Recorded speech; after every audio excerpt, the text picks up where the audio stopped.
The goal of Academy of Ideas is to empower the individual and promote freedom.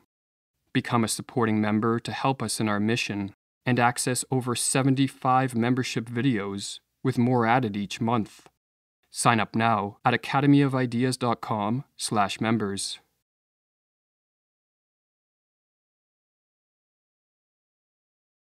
We also live in our dreams. We do not live only by day. Sometimes we accomplish our greatest deeds in dreams. Are dreams the product of random brain activity, or a side effect of the mind consolidating its memories? Are they, as Sigmund Freud suggested, the expression of repressed wishes and desires? Or is there something richer and more meaningful to dreams that escapes the notice of many in the modern day? Carl Jung believed there was, and in this video, we are going to explore why dreams are of vital importance to our mental and physical health, and how the art of dream interpretation can revitalize our life. It is only in modern times that the dream, this fleeting and insignificant-looking product of the psyche, has met with such profound contempt, writes Jung. Formerly it was esteemed as a harbinger of fate, a portent and comforter, a messenger of the gods. Now we see it as an emissary of the unconscious, whose task it is to reveal the secrets that are hidden from the conscious mind, and this it does with astounding completeness. The interpretation of dreams was an integral part of Jung's therapeutic approach. According to his own estimate, he analyzed no less than 80,000 dreams. In his seminar on dreams, Jung stated that dreams are messages sent up from the unconscious, and so to grasp the significance of dreams, we must understand how Jung conceived of the unconscious psyche.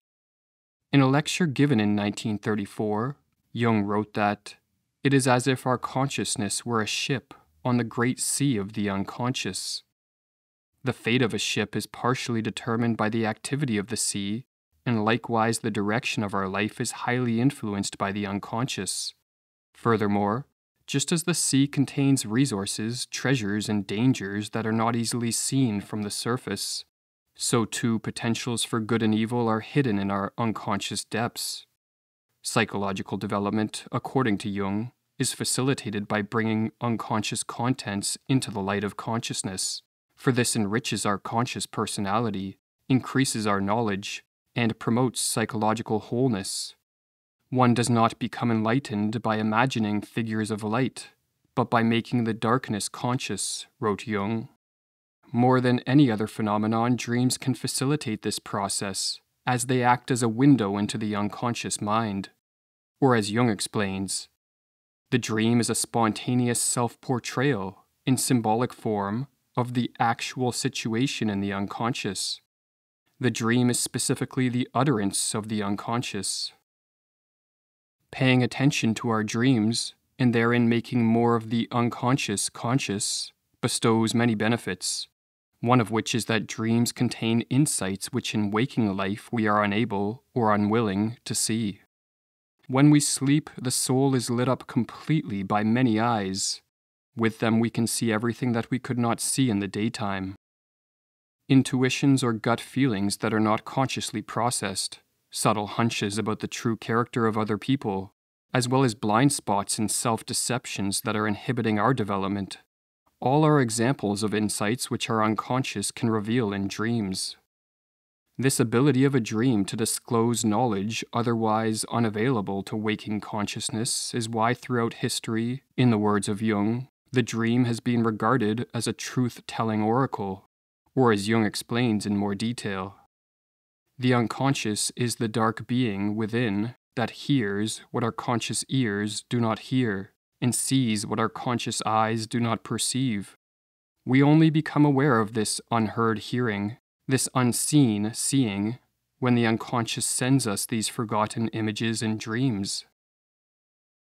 As windows into the unconscious, dreams also provide us with information about the health or sickness of our body, for the unconscious is intimately connected to the biology of the body and involved in regulating the functioning of organs. It is thus capable of detecting subtle abnormalities in the body and it is not unusual for the unconscious to disclose these abnormalities in dreams long before any overt symptoms show. Or as the Jungian psychoanalyst James Hall explains, it is by no means an easy matter to make organic diagnoses from dream material, although there are many striking examples of such predictions. The dream of an inner explosion preceding the leaking of an aortic aneurysm, the appearance of dream figures with gallbladder disease prior to that illness being suspected in the dreamer, etc. Dreams can also warn us of the type of future that may manifest if we continue in our errant ways. Dreams prepare, announce, or warn about certain situations, often long before they actually happen, wrote Jung. This is not necessarily a miracle or a precognition. Most crises or dangerous situations have a long incubation. Only the conscious mind is not aware of it. Dreams can betray the secret. Jung provides an example of a dream of this type. Jung's colleague, an amateur mountaineer, told Jung of the following dream. He was climbing a mountain, and the higher he climbed, the better he felt. When he reached the summit of the mountain, he wanted to continue to climb, and so he stepped off the summit into thin air, and suddenly he awoke. Jung intuitively felt this dream to be a warning from the unconscious. He implored his colleague to take extra precautions on any future climbs or avoid them altogether, but the man did not heed the advice. 3 months later, the man went climbing, and in the words of Jung, a guide standing below saw him literally step out into the air while descending a rock face. He fell on the head of his friend, who was waiting lower down, and both were dashed to pieces far below. Dreams also play an important role in the creative process. We know from the history of philosophy, science, art, and literature that many great creations and discoveries have been inspired by dreams. A dream informed the Russian chemist Dmitry Mendeleev of the correct order of the elements based on atomic weight. August Kekulé was shown the structure of the benzene ring in a dream. The basic theme of Robert Louis Stevenson's novel Dr. Jekyll and Mr. Hyde came to him in a dream, while Carl Jung stated that all his greatest ideas were conceived in dreams. In the end, the only events in my life worth telling are inner experiences, amongst which I include my dreams and visions. These form the prima materia of my scientific work. They were the fiery magma out of which the stone that had to be worked was crystallized. Dreams also have the capacity to break us free from a worldview that is too constricting, and from a day-to-day existence that is too mundane. The dreams that do this are sometimes called big dreams. Big dreams are the highly significant dreams that are often remembered for a lifetime, and some even prove to be among the most valuable experiences of life. These are the dreams that possess a religious or spiritual significance, provide insights regarding the eternal questions of life, and even transform how we view ourselves and the world. Regarding the nature of big dreams, the Swiss psychologist Marie-Louise von Franz writes, occasionally, one has a dream that is so remote from one's life, so numinous, Jung's favorite word for intensely moving experience, and so strange and uncanny that it does not seem to belong to the dreamer. It is like a visitation from another world, which in truth it is, the other world being the subterranean one of the unconscious. In ancient times, and even today among some people, such dreams are regarded as messages from the gods or ancestral figures. These dreams are called big dreams by Jung. Jung recounted a particularly striking big dream he experienced in 1944, just after suffering a heart attack that nearly killed him. Jung dreamt that he was walking in the wilderness and stumbled upon an old chapel. When he entered the chapel, he saw a yogi seated in the lotus position in deep meditation. Jung continues, when I looked at him more closely, I realized that he had my face.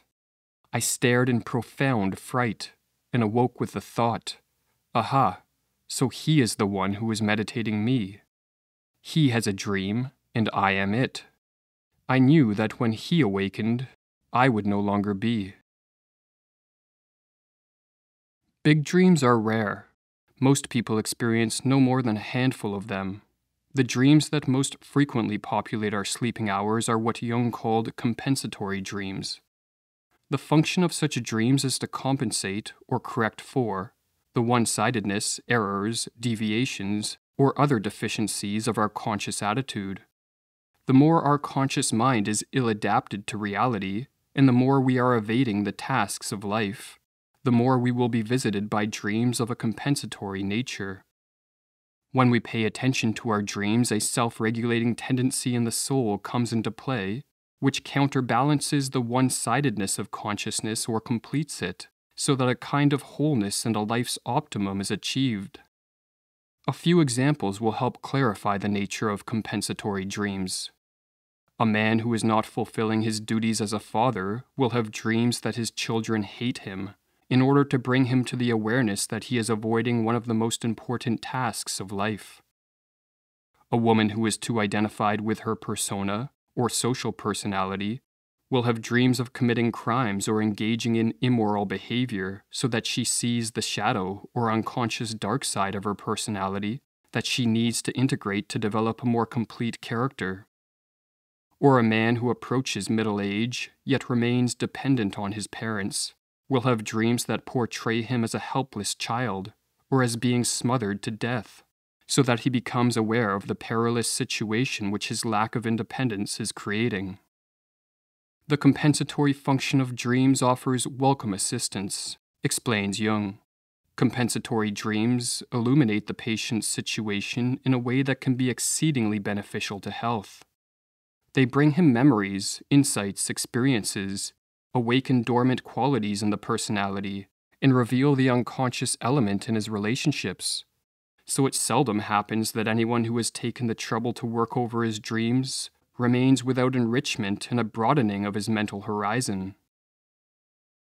But if dreams are significant messages sent from the unconscious, why are they so difficult to decipher? Why doesn't the unconscious present these messages to us in a form that is easier for our conscious mind to understand? While the conscious mind is capable of rationality and logic, the unconscious is by nature irrational. It does not operate by the laws of logic, and it communicates primarily in symbols, not words. As a plant produces its flower, so the psyche creates its symbols. Every dream is evidence of this process, explains Jung. The fact that the conscious and unconscious mind communicate in different languages explains why dreams are enigmatic. Yet just because we do not fully understand the meaning of the symbols presented to us in dreams, does not mean they do not influence us. For just as fairy tales, myths, religious teachings, and rituals transcend rational understanding yet have influenced human beings for thousands of years, dreams can influence the course of our life even if we do not fully understand them. Dreams pave the way for life, and they determine you without you understanding their language, Jung wrote in the Red Book, or as he explained elsewhere. It is often objected that the dream must be ineffective unless the dream is understood. This is not so certain, however, for many things can be effective without being understood. But there is no doubt that we can enhance its effect considerably by understanding the dream, and this is often necessary because the voice of the unconscious so easily goes unheard. To understand dreams and thereby enhance their effects, we should make a habit of recording our dreams first thing in the morning, for memories of dreams quickly fade as we go about our day. When we come across a dream which we feel is particularly significant, we can engage in what Jung called dream amplification. Amplifying a dream involves reflecting on the dream and weaving ideas, concepts, and associations around it. This might include recalling memories that we think are related to the dream, allowing our intuition to freely speculate on its meaning, or thinking about whether the dream is related to a task we are not fulfilling, or if it is compensating for a conscious attitude that is ill-adapted to the demands of life.